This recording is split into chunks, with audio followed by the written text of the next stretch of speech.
I've been able to cultivate a really great team. Your community has to want to be a part of your farm, and your farm has to want to be a part of the community. My name is Max Scanlon, and I own High Road Farm, which is a 6.5-ish acre farm of diverse vegetables, little bits of flowers, herbs, and some fruit. And we mostly sell through wholesale and CSA revenue channels.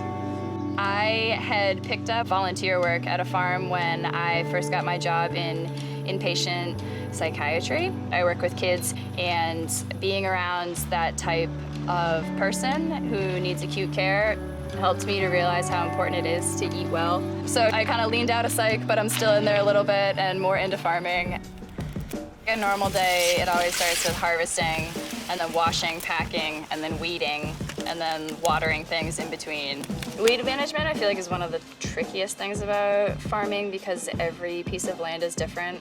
I feel like I'm in a pretty good spot of mixing both like machinery to prep and turn over land, and then also tarps to help pause the weeds.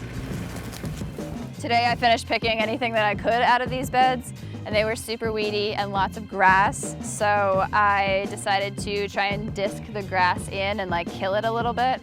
And then I'm gonna tarp it for like 2-ish weeks or so in hopes that the grass breaks down and it kind of feeds the soil a little bit more so that there's a greater quantity of organic matter in there. Land access is a really, really tricky one. I've been fortunate in that I grew up in this town, so it's small town chatter. People find you.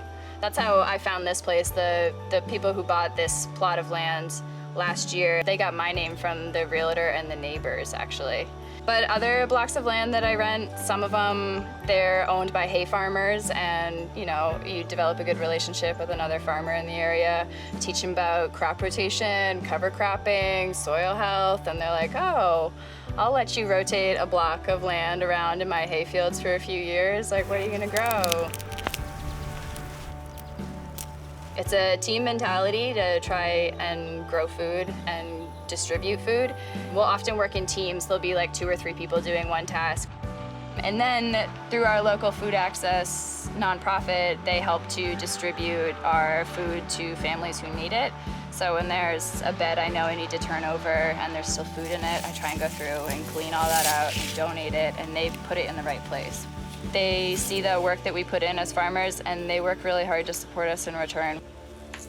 Even with COVID going on at the local school systems, PTO put up a bunch of money to be matched with donations, and now we're giving CSA shares to low-income families through the school systems because they're not able to get food with schools closed.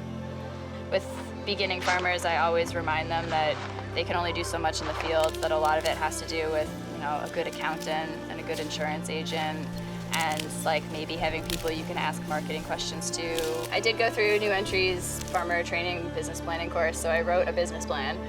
I think my business is kind of similar to it, but definitely scaled up. I started out on like a 1/4 acre.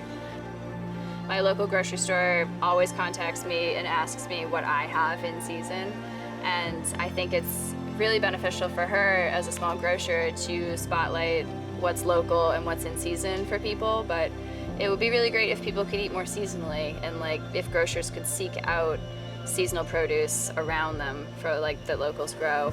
Growing food's really hard, but you learn a lot about just the world and yourself and natural rhythms and cycles.